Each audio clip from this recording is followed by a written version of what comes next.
Hello everyone, this is a tutorial about crop and export photo in Circle with Affinity Designer or Affinity Photo. My name is Gideon from 4G Art, Graphic Art and Photography. Let me show you how to do it.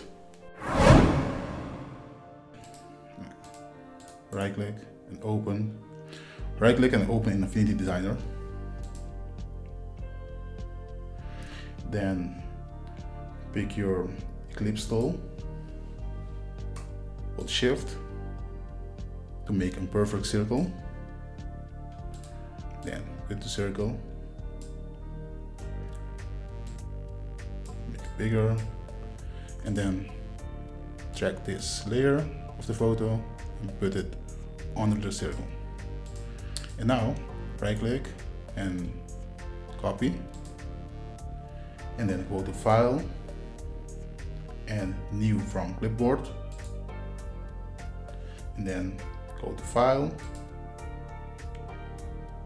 Export, and then use PNG, press Export.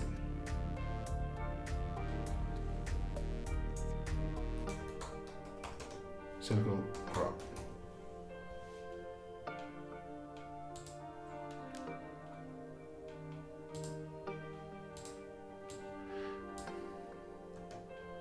This preview and click open.